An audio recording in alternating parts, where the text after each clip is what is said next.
Kembali lagi bersama kami di Newsline. Minggu ini sedang trending sekali ya, karena selain juga pelantikan dari Presiden Prabowo Subianto, menteri-menterinya, wakil menterinya, kepala badan dan juga sejumlah utusan khusus begitu ya. Ada juga yang menarik nih, obrolan juga sampai dengan warganet yang diperbincangkan adalah terkait dengan Mayor Teddy. Ya, nama ini dari kemarin ini mencari perhatian karena pada saat, ingat ya, pada saat malam itu diumumkan oleh Presiden Prabowo, namanya itu sempat terakhir gitu loh. Jadi kan jadi pada kaget begitu. Nah, kemudian memang Pak Presiden ini sudah melantik Teddy sebagai Sekretaris Kabinet Merah Putih untuk periode 2024 pemirsa sampai 2029 nanti.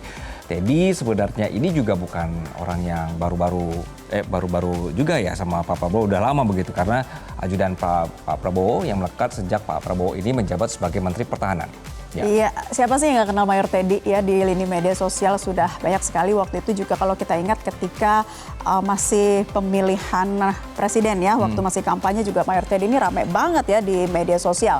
Nah, Teddy kini menjadi andalan Prabowo untuk menjadi sekretaris kabinet. Waktu itu sempat diisukan, sempat hampir batal ya, karena ini jadi nggak sih, karena kan belum dilantik waktu itu. Kemarin tuh nggak sempat dilantik begitu kan, jadi bertanya-tanya. Nah, sebenarnya nanti apa tugas dari sekretaris kabinet? Nantinya Teddy ini akan mendukung manajemen, kemudian juga kinerja kabinet supaya semuanya tuh lebih cepat, saset-saset begitu. Nah, dukungan ini diharapkan membuat kabinet lebih efektif, efisien, kemudian juga responsif gitu. Apalagi kita tahu kabinet ini banyak kali nih, ada 109 orang lebih kan begitu ya. Jadi ada 48 menteri, ada 5 lembaga, wakil menterinya ada 56 ya. Wakil menteri. Jadi bisa dibayangkan ini kabinet yang besar, jadi tugasnya Mayor Teddy juga akan besar begitu ya. Akan juga berkoordinasi dengan 109 orang ini. Tentu bukan hal yang mudah, namun Presiden Prabowo mengandalkan Mayor Teddy ya, atau Teddy Indrawijaya untuk melakukan hal-hal tersebut karena udah gesit, satset, jadi udah percaya nih kepercayaannya Presiden. Ya, usia Teddy saat ini pemirsa menarik juga menjadi perhatian, baru 35 tahun. Muda sekali. Sosok termuda kedua di kabinet setelah Menteri Pemuda dan Olahraga Dito Aryo Tejo yang masih berusia 34 tahun. Tapi penunjukan Teddy sebagai Seskap ini juga memunculkan kritik dari publik pemirsa karena Teddy kan prajurit TNI aktif. Kemudian kritik ini muncul karena dinilai tidak sesuai dengan aturan penempatan personel TNI aktif di kementerian atau juga lembaga. Nah, kita lihat lagi ya, berdasarkan aturannya seperti apa sih. Ternyata terkait dengan aturan yang berlaku hanya ada 10 kementerian lembaga yang bisa ditempati personel TNI aktif seperti Badan Intelijen Negara atau BIN hingga Kementerian Pertahanan.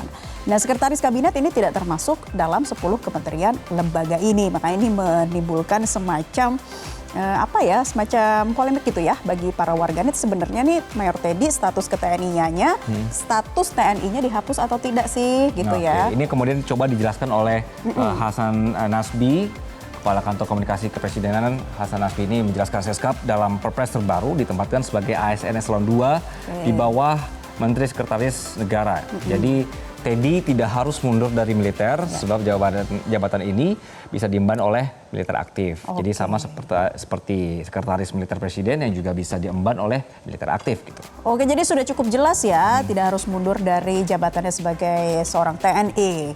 Nah, bergesernya posisi Mayor Teddy atau Teddy Indrawijaya ini menjadi sekretaris kabinet membuat Prabowo menunjuk sosok baru sebagai ajudannya. Siapa ajudannya? Adalah Wahyu Yunuartoto. Benar ya? Ya, Kolonel Wahyu Yunuartoto, ini dia. Jadi dia dari ajudan baru dan juga nantinya kan Presiden Prabowo pasti ya ada pengamanan khusus ya dari Pas Pampres. Akhirnya di Purbalingga 1979 tahunnya. Oke, Akademi Militer di 2001. Pernah menjadi Wakil Komandan Batalion 21 Grup 2 Kopassus di tahun 2013 pemirsa. Kemudian juga Dandenma Grup 2 Kopassus. Pernah menjadi Komandan Batalion 14 Grup 1 Kopassus, Komandan Kodim 0703 Cilacap, kemudian Komandan Grup 2 Kopassus. Jadi karirnya sudah cukup cemerlang nggak ya? Sudah melalui berbagai proses untuk bisa menjadi ajudan dari Prabowo Subianto. Dan jago pencak silat. Makanya dia dekat sama Pak Prabowo karena dari sini ya hubungannya. Karena Pak Prabowo kan sendiri merupakan Ketua Umum Pengurus Besar Ikatan Pencaksilat Indonesia periode 2021 sampai 2025. Ya, dan Wahyu ini pernah menjadi manajer timnas pencaksilat Indonesia juga loh di kejuaraan dunia 2022 di Malaysia. Waktu itu Indonesia berhasil jadi juara umum di event tersebut.